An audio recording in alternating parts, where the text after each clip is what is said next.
지금 전 세계가 발칵 뒤집혔습니다. 한국은 단 3개월 안에 일본에게 무릎을 꿇을 것이다.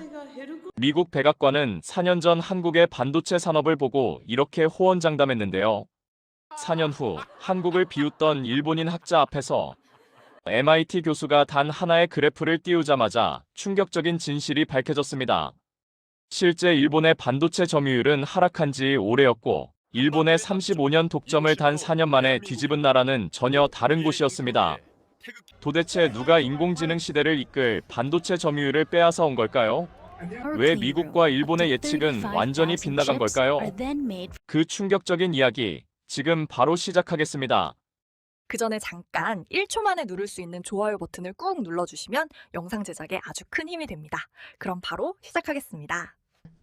2019년 7월 3일 백악관 상황실에 들어서는 순간 저는 심장이 빠르게 뛰는 걸 느꼈습니다. 마호가니 테이블 끝에 트럼프 대통령이 앉아 계셨죠. 존 볼턴 안보보좌관, 마이크 폼페이오 국무장관, 레리 커들로 경제보좌관 모두 저를 보고 있었습니다. 저는 마이클 브래드포드입니다. 당시 40살, 백악관 국가안보회의 기술안보 담당 보좌관이었죠. MIT 기계공학 박사 출신이고 국방부 다르파에서 5년간 일했습니다. 제 손에 든 브리핑 자료엔 빨간색 극비 도장이 찍혀 있었어요. 대통령님, 일본이 한국의 반도체 핵심 소재 수출을 중단했습니다. 트럼프가 눈썹을 치켜 올렸습니다. 그럼 우리한테 좋은 거야? 저는 자신 있게 대답했죠. 예, 각하. 3가지 이유입니다. 첫째, 한국은 일본 소재에 100% 의존하고 있습니다. 3개월 내 삼성과 SK 생산 라인이 마비될 겁니다. 둘째, 한국은 결국 미국의 도움을 요청할 것이고 우리 협상력이 올라갑니다. 셋째, 일본이 강해지면 중국 견제에 유리합니다. 트럼프가 앞으로 몸을 기울였습니다. 3개월? 확실해? 저는 고개를 끄덕였죠. 확실합니다. 이건 일본이 35년간 독점해온 기술입니다. 한국이 자체 개발하는 건 불가능에 가깝습니다. 트럼프가 미소 지었습니다. 좋아. 근데 아베가 친구야. 너무 티 내진 말자. 회의가 끝나고 저는 복도를 걸었습니다. 자신감이 넘쳤죠. MIT 박사, 다르파 연구원, 백악관 보좌관. 제 판단이 틀릴 일이 없다고 믿었습니다.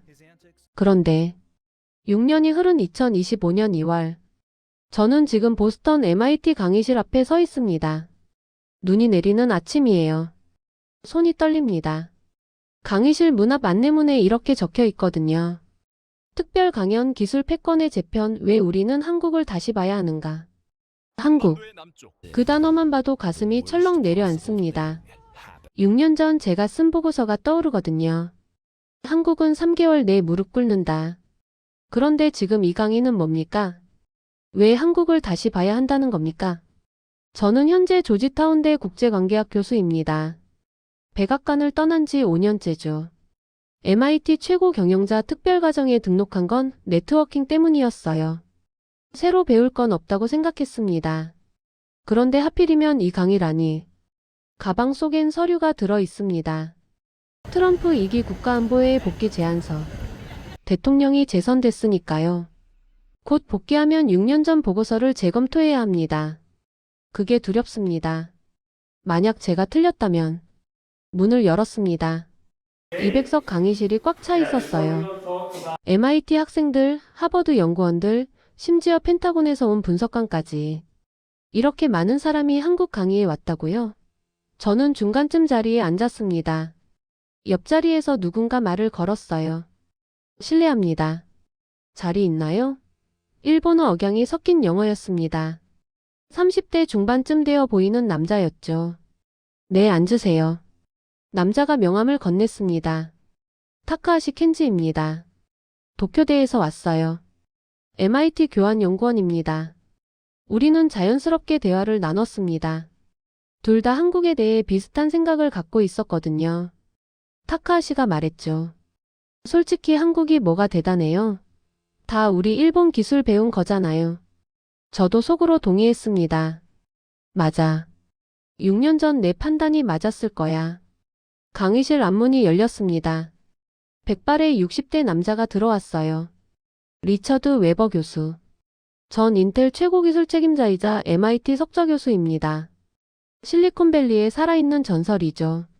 웨버 교수가 마이크를 잡았습니다. 시작하기 전에 질문 하나 드리겠습니다. 세계에서 가장 어려운 기술은 무엇일까요? 여기저기서 손이 올라갔죠. 반도체요. 인공지능이요. 양자 컴퓨팅 아닐까요? 웨버 교수가 고개를 저었습니다. 답은 다릅니다. 세계에서 가장 어려운 기술은 30년을 버티는 일입니다. 미국 기업은 5년 만에 포기하죠. 투자 대비 수익이 안 나오면 접습니다. 유럽은 10년을 못 버팁니다. 정부 지원이 끊기면 끝이에요. 중국은 수백조를 쏟아부었지만 핵심 기술 확보에 실패했습니다. 교수가 잠시 멈췄습니다. 그런데 딱 하나 30년을 버틴 나라가 있습니다. 화면에 태극기가 떴어요. 저는 움찔했습니다. 타카하시가 피식 웃었죠. 타카하시가 손을 들었습니다. 교수님, 한국 이야기는 좀 빼주시면 안 될까요? 강의실이 술렁였어요. 저는 속으로 쾌재를 불렀습니다. 내가 하고 싶은 말을 대신해주네. 타카하시가 계속했습니다. 한국이 기술 강국인 건 인정합니다. 하지만 그건 다 일본 기술을 배웠기 때문이에요. 원천 기술은 전부 일본과 미국에 있습니다. 한국은 그냥 잘 따라한 거죠. 몇몇 청중이 고개를 끄덕였습니다. 솔직히 저도 같은 생각이었어요. 웨버 교수가 미소 지었습니다. 타카하시 씨, 좋은 지적입니다. 그럼 제가 질문 하나 드릴게요. 한국을 빼고 세계 기술 시장을 설명할 수 있을까요? 타카하시가 코웃음을 쳤죠. 당연히 가능하죠. 한국이 뭐가 대단하다고요? 강의실에서 웃음이 터졌습니다. 저도 입꼬리가 올라갔어요. 이 일본인 친구 속 시원하게 말하네. 타카하시가 목소리를 높였습니다. 한국이 뭘 만들었어요? 삼성 반도체요? 그거 일본 장비로 만듭니다. 현대차요? 엔진 기술 일본 거 베꼈죠. K-팝이요? 그건 기술도 아니잖아요. 청중 몇 명이 박수를 쳤습니다. 저는 흐뭇하게 바라봤어요. 맞아. 한국은 결국 빠른 추격자일 뿐이야. 타카하시가 결정타를 날렸습니다. 솔직히 말할게요. 한국인들이 집요하다고요? 원숭이도 반복은 합니다. 강의실이 얼어붙었습니다. 몇 초간 정적이 흘렀어요. 저도 순간 당황했습니다. 좀 심했나? 하지만 곧 생각을 바꿨죠. 뭐 팩트니까. 웨버 교수의 표정이 이상했습니다. 화가 난 게 아니었어요. 오히려 미소를 짓고 있었죠. 원숭이도 반복은 한다. 재미있는 표현이네요. 교수가 화면을 전환했습니다. 그럼 이제 제가 보여드릴 게 있습니다. 새로운 슬라이드가 떴어요. 일본 반도체 점유율 변화 1990년에서 2024년. 그래프가 나타났습니다. 1990년 52%, 2000년 28%, 2010년 15%, 2024년 6%. 강의실이 술렁였습니다. 타카하시의 표정이 굳었어요. 웨버 교수가 말했죠. 35년 전 일본은 세계 반도체의 절반 이상을 장악했습니다. 도시바, 애니시, 히타치. 미국도 두려워했죠. 그런데 지금은 6%입니다. 어디로 간 걸까요? 타카하시가 버벅거렸습니다. 그건 미국의 압박 때문이에요. 1986년 반도체 협정 때문에. 웨버 교수가 고개를 끄덕였죠. 맞습니다. 미국의 압박이 있었습니다. 하지만 같은 시기 같은 압박을 받은 나라가 또 있습니다. 화면이 바뀌었습니다. 한국 반도체 점유율 변화. 1990년 4%, 2000년 18%, 2010년 31%, 2024년 63%. 저는 눈을 의심했습니다. 4%에서 63%라고요? 웨버 교수가 두 그래프를 나란히 띄웠습니다. 같은 환경, 같은 압박, 같은 시장. 그런데 왜 결과가 정반대일까요? 강의실이 조용해졌습니다. 타카하시가 입술을 깨물었어요. 저도 불편했습니다. 뭔가 내가 모르던 게 있는 건가? 웨버 교수가 저를 봤습니다. 브래드포드 씨 백악관에서 일하셨죠? 갑자기 제 이름이 불리자 심장이 쿵 내려앉았습니다. 네, 2018년부터 2년간 일했습니다. 혹시 삼성 관련 보고서 작성하신 적 있으세요? 젠장. 왜 그걸 물어보는 거야? 네, 2019년에 있습니다. 어떤 내용이었나요? 저는 목이 메었습니다. 일본의 한국 반도체 수출 규제에 관한 보고서였습니다. 웨버 교수가 의미심장하게 웃었습니다. 나중에 그 얘기 다시 하시죠. 지금은 다른 걸 먼저 보겠습니다. 교수가 키보드를 두드렸습니다. 이건 글로벌 반도체 공급망입니다. 복잡한 선들이 미국, 일본, 대만, 한국을 연결하고 있었죠. 자, 여기서 한국을 빼보겠습니다. 클릭. 화면 전체가 붉게 변했습니다. 공급망 붕괴 경고. 글로벌 메모리 반도체 생산 78% 중단.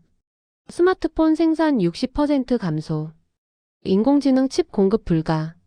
저는 손에 땀이 났습니다. 한국 하나 빠졌을 뿐인데 전 세계가 마비된다고요? 웨버 교수가 화면을 끄고 새로운 슬라이드를 띄웠습니다. 손바닥 크기의 투명한 유리판 사진이었어요. 이게 뭔지 아시는 분? 강의실이 조용했습니다. 저도 처음 보는 물건이었죠. 20년간 기술 분야에서 일했는데 저게 뭔지 모르다니. EUV 블랭크 마스크입니다. 웨버 교수가 설명을 시작했죠.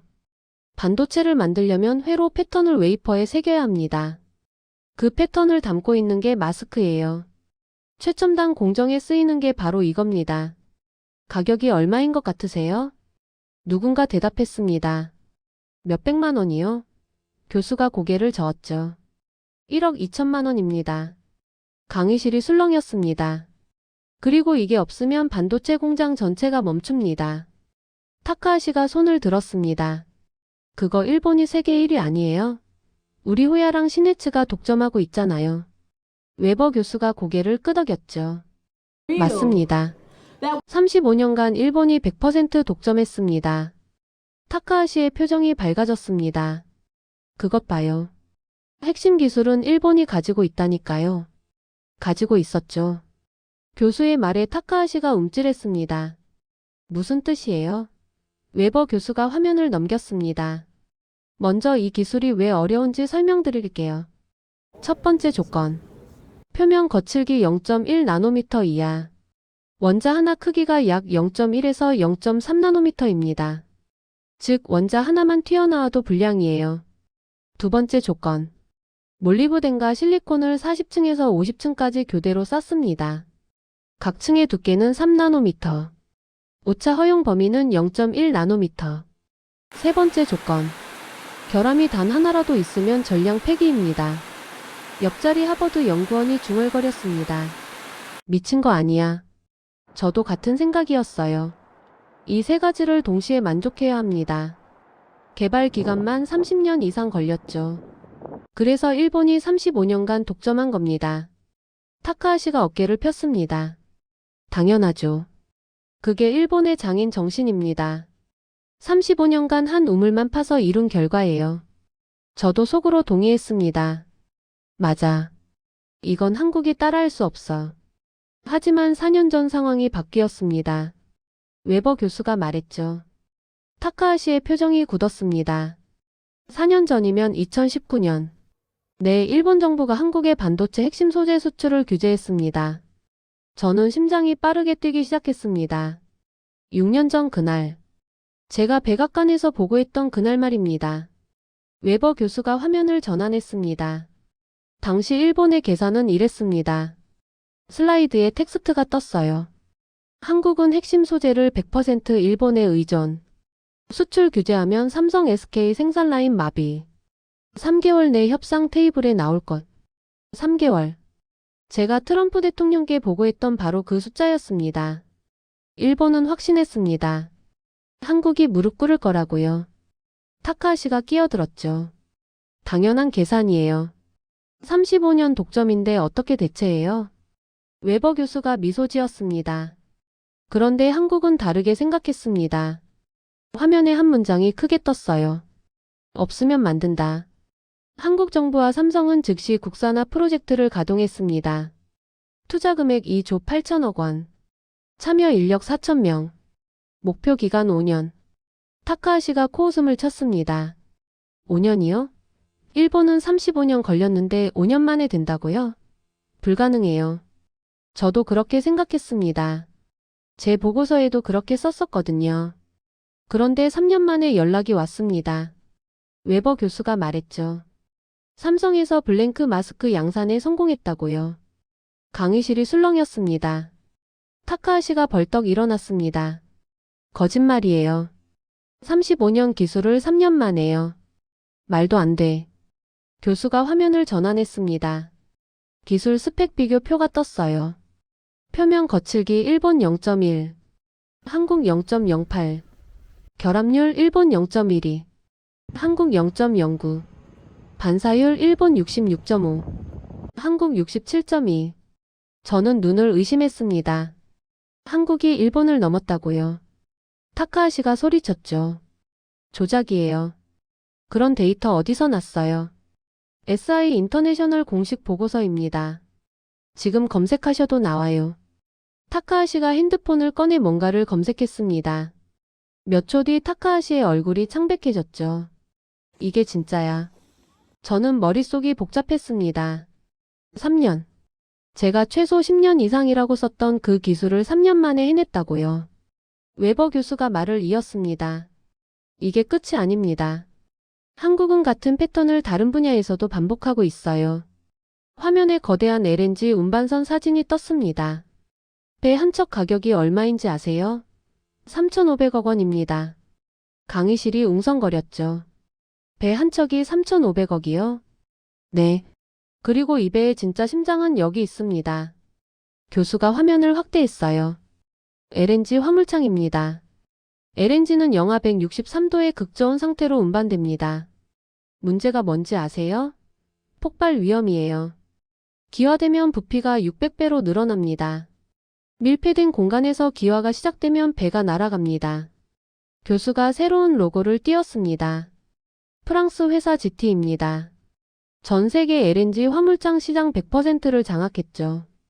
그리고 한국은 세계 LNG선 시장의 72%를 점유하고 있습니다. 그런데 배는 한국이 만들면서 프랑스 GT에 로열티를 냈습니다. 얼마나요? 연간 9천억 원. 저는 계산기를 두드렸습니다. 40년이면 36조 원. 한국 조선업계는 이를 악물었습니다. 하지만 어쩔 수 없었어요. 대안이 없었으니까요. 화물창 기술은 실험실에서 검증할 수 없습니다. 실제 바다에서 수만 킬로미터를 항해해야 안전성이 증명되죠. 실패하면 조선소 신뢰가 붕괴되고 선주가 파산하고 시장에서 퇴출됩니다. 리스크가 너무 컸죠. 그래서 모두 포기했습니다. 타카하시가 고개를 끄덕였죠. 당연하죠. 합리적인 선택이에요. 웨버 교수가 한 박자 쉬었습니다. 하지만 한국은 합리적이지 않았습니다. 2004년 한국은 독자 개발을 선언했습니다. 당시 업계 반응은 비슷했어요. 한국이 LNG 화물창을 개발하는 건 불가능하다. 10년이 아니라 100년이 걸려도 안 될 것이다. 유럽 조선업계 전문가의 말이었죠. 하지만 한국은 멈추지 않았습니다. 화면에 타임라인이 떴어요. 2004년 독자 개발 선언, 2007년 1차 프로토타입 실패, 2010년 2차 프로토타입 실패, 2013년 3차 프로토타입 부분 성공, 2016년 4차 프로토타입 성공, 2019년 실선 적용 성공, 2022년 상용화 완료. 18년이 걸렸습니다. 웨버 교수가 강조했죠. 18년간 실패를 반복했어요. 수천억 원을 날렸습니다. 엔지니어들은 야근을 밥 먹듯이 했습니다. 그래도 포기하지 않았어요. 저는 숨을 멈췄습니다. 18년. 그리고 마침내 KC1이 탄생했습니다. 한국형 LNG 화물창입니다. 프랑스 GT 기술과 완전히 다른 독자 설계예요. 교수가 비교표를 띄웠습니다. 단열 효율 115%, 제작기간 32일, 유지보수 비용 72%, 로열티 척당 80억 원에서 0원으로. 저는 다시 계산했습니다. 한국이 연간 50척 정도 LNG선을 건조하니까 연간 4천억 원 절감. 그 결과 프랑스 GT에 무슨 일이 생겼는지 아세요? 화면에 뉴스 기사가 떴어요. GT 로열티 30% 인하 발표. 40년간 단 한 번도 가격을 내린 적 없던 GT가 30%를 인하했습니다. 타카하시가 고개를 숙였습니다. 더 이상 반박하지 못했어요. 저는 제 손이 떨리는 걸 느꼈습니다. 6년 전 제가 뭐라고 보고했죠. 한국은 일본에 의존할 수밖에 없다. 대안 개발은 불가능하다. 틀렸습니다. 완전히 틀렸어요. 웨버 교수가 새로운 슬라이드를 띄웠습니다. 엔비디아 로고와 챗GPT 화면이 나란히 보였어요. 여러분 챗GPT 써보셨죠? 강의실 여기저기서 손이 올라갔습니다. 저도 매일 씁니다. 이메일 작성, 보고서 요약 정말 혁명적이죠. 그런데 이 인공지능을 돌리려면 뭐가 필요한지 아세요? 누군가 대답했습니다. 엔비디아 GPU요. 맞습니다. 엔비디아 A100 같은 고성능 칩이 필요하죠. 교수가 칩 사진을 띄웠습니다. 이 칩 하나 가격이 5천만 원입니다. 대형 인공지능 데이터 센터 하나에 수만 개가 들어갑니다. 그런데 여기서 중요한 질문이 있습니다. 엔비디아가 이 칩을 만들 수 있는 이유가 뭘까요? 타카하시가 대답했죠. 설계 기술이 뛰어나서요. 젠슨 황이 천재잖아요. 맞습니다. 엔비디아 설계 기술은 세계 최고죠. 하지만 설계만으로는 안 됩니다. 화면에 인공지능 칩의 내부 구조가 떴습니다. 가운데가 GPU. 그리고 주변에 뭐가 보이세요? 작은 칩들이 GPU 주변을 둘러싸고 있었죠. HBM입니다. 하이 밴드위드 메모리. 고대역폭 메모리예요. 인공지능 칩이 두뇌라면 HBM은 혈관입니다. 아무리 두뇌가 좋아도 혈관이 막히면 죽잖아요. 인공지능도 마찬가지예요. HBM이 없으면 인공지능 칩이 제 성능을 못 냅니다. 데이터를 주고받는 속도가 너무 느려지거든요. 타카하시가 끼어들었습니다. 그러면 HBM은 어디서 만들어요? 미국이요? 교수가 고개를 저었죠. 미국은 HBM을 만들지 못합니다. 그럼 일본? 일본도 안 돼요. 타카하시가 당황했습니다. 그러면 대체 누가? 웨버 교수가 화면을 전환했습니다. 원형 그래프가 떴어요. HBM 세계 시장 점유율입니다. SK 하이닉스 59%, 삼성전자 19%, 마이크론 22%. 저는 눈을 의심했습니다. 한국이 78%라고요. 인공지능 시대의 심장을 한국이 쥐고 있습니다. 웨버 교수가 강조했죠. 강의실이 술렁였습니다. 타카하시가 반박했습니다. 잠깐요. 마이크론도 22%잖아요. 미국 회사니까 미국도 만들 수 있는 거 아니에요? 좋은 지적입니다. 교수가 데이터를 띄웠죠. 마이크론의 22%를 자세히 보겠습니다. 대부분 구형 HBM이에요. 최신 HBM3는 거의 없습니다. 새로운 그래프가 떴어요. HBM3 시장 점유율. SK 하이닉스 89%, 삼성전자 8%, 마이크론 3%. 최신 기술에선 SK 하이닉스가 89%입니다. 사실상 독점이에요. 저는 소름이 돋았습니다. 미국 기업이 3%밖에 안 된다고요. 그래도 엔비디아가 갑이잖아요. 타카하시가 다시 물었죠. 설계를 하니까요. HBM 업체는 을 아니에요? 웨버 교수가 미소를 지었습니다. 그렇게 생각하실 수 있죠.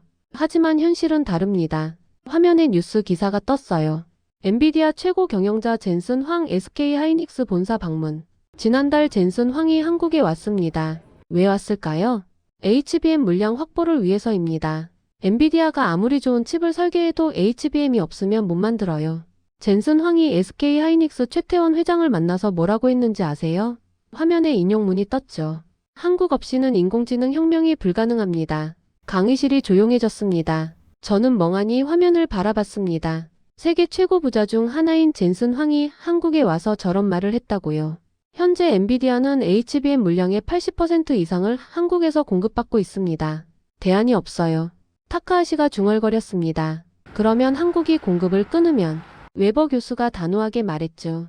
전 세계 인공지능 산업이 멈춥니다. 한국은 인공지능 시대의 목줄을 쥐고 있어요. 저는 손에 땀이 났습니다. 목줄. 세계 최강 미국이 한국에게 목줄 잡혔다는 겁니까? 제가 2020년에 뭐라고 보고했죠. 한국은 메모리나 만드는 회사입니다. 인텔에게 HBM 개발을 지원하십시오. 결과는요. 인텔이 포기했고 SK 하이닉스가 89%를 장악했습니다. 2022년 2월 러시아가 우크라이나를 침공했습니다. 웨버 교수가 말했죠.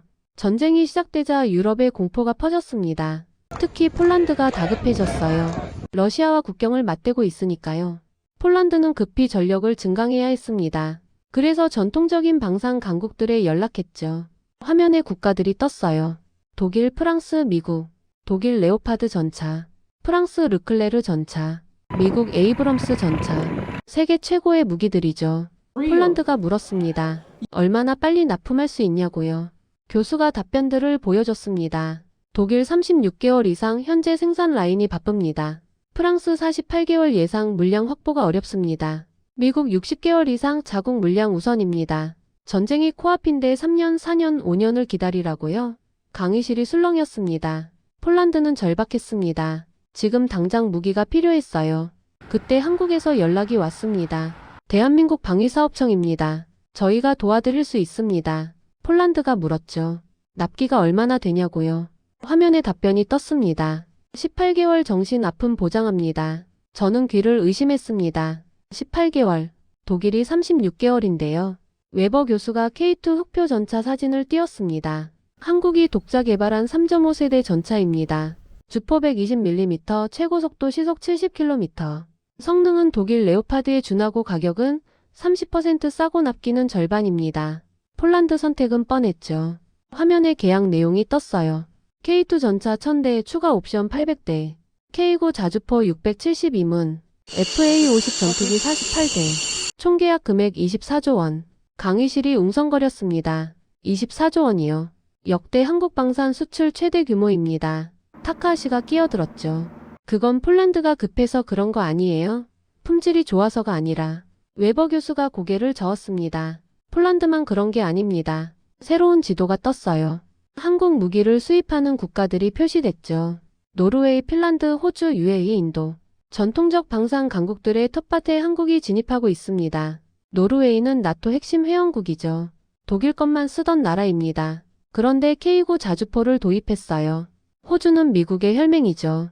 미국 무기만 쓰던 나라입니다. 그런데 K9와 레드백 장갑차를 선택했어요. 저는 충격을 받았습니다. 미국의 동맹국들이 한국 무기를 산다고요. 왜 이런 일이 벌어지는 걸까요? 교수가 질문을 던졌죠. 핵심은 따로 있어요. 화면에 단어 하나가 크게 떴습니다. 신뢰. 전쟁이 나면 가장 중요한 게 뭘까요? 아무리 좋은 무기도 3년 뒤에 오면 소용없어요. 전쟁은 지금 일어나고 있으니까요. 교수가 비교표를 띄웠습니다. 독일 평균 납기 36개월 납기 준수율 68%, 한국 평균 납기 18개월 납기 준수율 97%. 한국은 약속을 지킵니다. 50년 넘게 자국 군대에 납품하면서 쌓은 신뢰예요. 저는 고개를 끄덕였습니다. 이해가 됐어요. 성능이나 가격이 아니라 신뢰의 문제였구나. 그리고 한 가지 더 중요한 게 있습니다. 한국은 무기만 파는 게 아닙니다. 패키지로 팝니다. 무기 본체, 탄약 5년치, 정비 교육, 부품 공급망, 현지 생산 기술 이전. 구매국 입장에선 고민할 필요가 없어요. 한국이 다 해주니까요. 현재 한국은 세계 방산 수출 9위입니다. 5년 전만 해도 15위였어요. 5년 내 5위권 진입이 목표입니다. 저는 메모를 멈추고 생각에 빠졌습니다. 반도체, 조선, 인공지능, 방산. 한국이 이렇게 많은 분야에서 두각을 나타내고 있었다니. 왜 저는 몰랐을까요? 6년 전 백악관에서 제가 뭐라고 보고했죠. 웨버 교수가 화면을 끄고 청중을 바라봤습니다. 지금까지 데이터와 사실을 말씀드렸습니다. 교수가 한숨을 쉬었어요. 이번엔 제 경험을 말씀드리겠습니다. 강의실이 숨을 죽였습니다. 저도 여러분과 같았습니다. 인텔에서 25년을 일했습니다. 실리콘밸리에서 30년을 살았죠. 미국이 세계 최고라고 믿었어요. 기술의 중심은 미국이고 나머지는 따라오는 거라고 생각했습니다. 10년 전 삼성자문 의뢰가 들어왔습니다. 솔직히 별 기대 없이 갔어요. 한국 그냥 메모리 많이 만드는 나라 아닌가. 가서 미국식 경영을 가르쳐주고 오면 되겠지. 서울에 도착해서 삼성기흥 공장을 방문했습니다. 그리고 첫날부터 충격을 받았습니다. 제가 가르치려던 공정 개선 방식 그들은 이미 하고 있었어요. 그것도 우리보다 더 빠르게. 다음날 미팅에서 제가 준비한 프레젠테이션을 했습니다. 인텔의 베스트 프랙티스라고 자신 있게 발표했죠. 삼성 부사장이 조용히 듣더니 이렇게 말했습니다. 웨버 박사님, 그 방식은 3년 전에 저희도 썼습니다. 지금은 더 좋은 방법을 쓰고 있어요. 그때 깨달았습니다. 내가 가르치러 온 게 아니라 배우러 온 거였어요. 그 뒤로 7년간 삼성 자문을 했습니다. 그러면서 한 가지를 배웠습니다. 화면에 글자가 떴어요. 집요함. 한국 사람들은 포기를 모릅니다. 공정 개선 미팅에 들어가면 미국 엔지니어들은 80% 성공률이면 만족합니다. 그런데 한국 엔지니어들은 99%가 아니면 안 된다고 우겨요. 밤새 실험하고 주말에도 나오고 될 때까지 합니다. 처음엔 비효율적이라고 생각했어요. 그런데 결과를 보니까 화면에 그래프가 떴어요. 인텔이 3년 걸려 개선한 수율을 삼성은 18개월 만에 달성했습니다. 타카하시가 작게 중얼거렸습니다. 그게 집요함이군요. 웨버 교수가 타카하시를 봤죠. 아까 원숭이도 반복한다고 하셨죠? 타카하시가 움찔했습니다. 반복은 아무나 합니다. 하지만 될 때까지 하는 건 아무나 못해요. 한국인들의 집요함은 단순 반복이 아닙니다. 될 때까지 포기하지 않는 정신이에요. 블랭크 마스크 35년 독점 4년 만에 깼습니다. LNG 화물장 40년 독점 18년 걸렸지만 결국 해냈습니다. HBM 미국과 일본이 포기한 걸 한국은 10년간 투자해서 80%를 장악했습니다. 100년이 걸려도 해낸다. 이 말이 빈말이 아닙니다. 한국은 진짜로 그렇게 합니다. 강의실이 조용했습니다. 아무도 말이 없었어요. 저는 손에 들고 있던 펜을 내려놓았습니다. 20년간 기술 분야에서 일하면서 이런 분석을 한 번도 들어본 적이 없었어요. 그때 타카하시가 천천히 손을 들었습니다. 교수님, 목소리가 떨리고 있었어요. 네, 말씀하세요. 타카하시가 고개를 숙인 채 말했습니다. 저 질문이 아니라. 타카하시가 천천히 자리에서 일어났습니다. 사과드리고 싶습니다. 강의실이 술렁였습니다. 저도 놀라서 타카하시를 바라봤어요. 아까까지 한국을 조롱하던 사람이 사과를. 웨버 교수가 조용히 말했죠. 들어보시죠. 저는 도쿄대에서 경제학을 공부했습니다. 타카하시가 말을 시작했어요. 할아버지는 1980년대 애니시 임원이었어요. 아버지는 소니에서 30년 일했습니다. 어릴 때부터 들었습니다. 일본이 최고다. 일본 기술은 세계 최고다. 한국은 우리 따라하는 나라일 뿐이다. 그게 제 정체성이었습니다. 그래서 한국이 잘한다는 뉴스가 나올 때마다 부정했어요. 거짓말이다. 조작이다. 운이 좋았을 뿐이다. 오늘도 그랬습니다. 원숭이 발언까지 했습니다. 하지만 더 이상 부정할 수 없네요. 일본은 52%에서 6%가 됐습니다. 한국은 4%에서 63%가 됐어요. 이건 운이 아닙니다. 타카하시가 허리를 90도로 숙였습니다. 한국을 무시한 것 사과드립니다. 강의실에서 박수가 터져나왔습니다. 짝짝짝. 박수가 강의실 전체로 퍼졌어요. 저도 손을 들어 박수를 쳤습니다. 가슴 한구석이 뜨거워졌죠. 타카하시가 천천히 고개를 들었습니다. 얼굴에 눈물 자국이 남아 있었어요. 웨버 교수가 다가가 타카하시의 어깨를 두드렸습니다. 용기 있는 고백이었습니다. 그때 웨버 교수가 저를 봤습니다. 브래드포드 씨. 심장이 쿵 내려앉았습니다. 백악관에서 일하셨죠? 혹시 2019년 일본 수출 규제 때? 저는 천천히 일어섰습니다. 손이 떨렸어요. 네, 저도 사과해야 할 것 같습니다. 목소리가 떨렸습니다. 2019년 7월 3일. 저는 백악관 상황실에서 트럼프 대통령께 보고했습니다. 일본이 한국을 제재하면 한국은 3개월 내 무릎 꿇을 것입니다. 저는 확신했습니다. MIT 박사 국방부 연구원 백악관 보좌관. 제 판단이 틀릴 리 없다고 믿었죠. 그래서 보고서에 썼습니다. EUV 블랭크 마스크 국산화 불가능. 최소 10년 소요. LNG 화물장 기술 주목 불필요. HBM은 인텔 투자 권고.